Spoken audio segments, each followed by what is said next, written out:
వచ్చాయి నాన్న. ఏంటి నాన్న ముందుగా కుత్ర ముక్కన రైట్ ఇలా వచ్చా?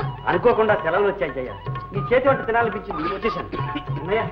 అది కదా కావాలా పారేస్తే బండి వచ్చేది కదా, స్టేషన్ నుంచి నడిచి వచ్చావా?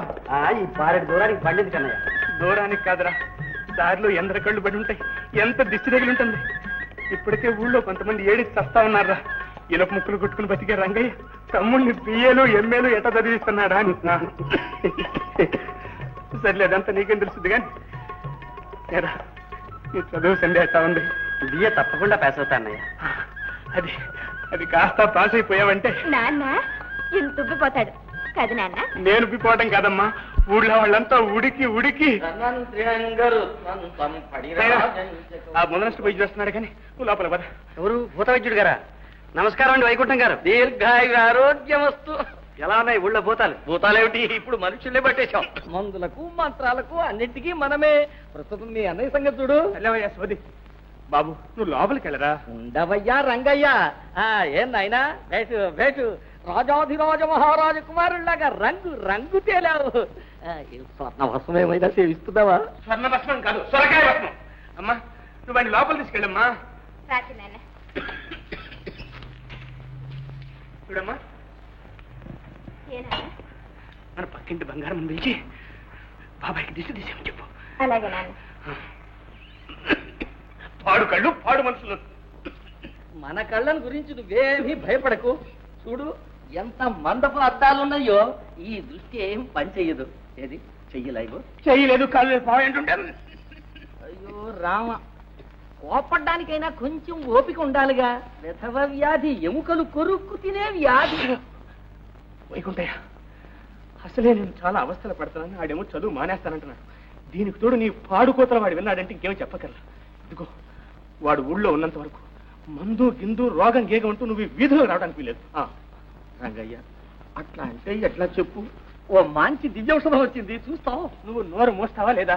నీ కాదయ్యా, నీ తమ్ముడికయ్యా. తమ్ముడుకా? దీనికి అట్లా అడుగు చెబుతాను. ఒక తైలం తలకు రాసి చిటికిడు భస్మం లేజంలో కలిపి లోపలికిస్తే ఇక చూసుకో నా స్వామి రంగా, ఆ జ్ఞాపక శక్తి అట్టే పెరిగి పెరిగి రేపు పరీక్షల్లో ముందు టక్కిన పేస ఊరుకుంటాడు. ఫస్ట్ మందు తినిపించి చూడవయ్యా, తెలుస్తుంది. ఎంతోనా?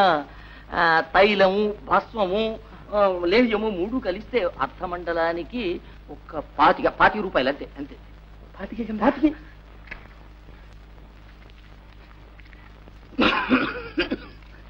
ఇదిగో 20 రూపాయలు ఉన్నాయి. మందు పట్రా, 5 తర్వాత ఇస్తాను. దానికేంది, మిగిలింది నిదానంగా ఇవ్వచ్చులే. ఇదిగో అట్టగానే మందు కూడా నిదానంగా పట్టుకొస్తావా? లేదు, వెంటనే పట్టురావాలి. సాయంత్రానికి తీసుకురా అంతయ్యా. వైకుంఠే మర్చిపోయావు. మర్చిపోతానా? నేపుచ్చుకునేది ఆమందేగా. రంగయ్య, తమ్ముడికనేసరికి ఎక్కడున్న పైకం ఎగిరి పైకొచ్చింది, నీకనేసరికి అది వెనక్కు పోతుంది. అలా ఉండాలయ్యా, అభిమానం అభిమానం. ఏమిటి చెయ్య, నాన్న అస్తమానం అలా తగ్గుతున్నాడు? ఏమిటో చిన్నాన్న, వైద్యుడేమో ఛాయ్ అంటున్నాడు. చేయలేదు గీయలేదురా, చేతిలో ఉన్న 4 కాసులు చెల్లబెట్టేదాకా వైద్యుడు అట్టాగే అంటుంటాడు. ఒకళ్ళు అనడం ఏమిటన్నయ్యా, దగ్గు కనపడుతోంది, జబ్బు కనపడుతోంది. ఏం లేదు లేరా, వయసు అయిపోయింది చూడు. అందుకే చెబుతున్నా, ఏ చీకు చింత లేకుండా కాలం గడపవలసిన ఈ వయసులో నువ్వెందుకింత అవస్థపడాలి? అహోరాత్రాలు ఆ కొలివి దగ్గర కూర్చుని చెమట వచ్చి కండలు కరగదీసుకుని నువ్వు డబ్బు పంపుతూ ఉంటే నేను అక్కడ హాయిగా చదువుతూ కూర్చోను. నా వల్ల కాదన్నయ్యా, నేను ఈ చదువు మానేస్తాను. ఏదైనా ఉద్యోగం చూసుకుంటా. ఏమిటి నువ్వు అనేది? చదువు మానేస్తావా? లేకుంటే నేను చదివి ఒరగబెట్టేదేముంది? చదివి ఏం ఒరగబెడతావో నాకు తెలియదు, కానీ చదవనందువల్లనే నేను ఈ స్థితికి వచ్చానురా. అందుకే నిన్ను చదివిస్తున్నాను. బాబు, ఇన్నాళ్ళ నా కష్టం ఈయనగాచి నక్కల పాలు చేయకు.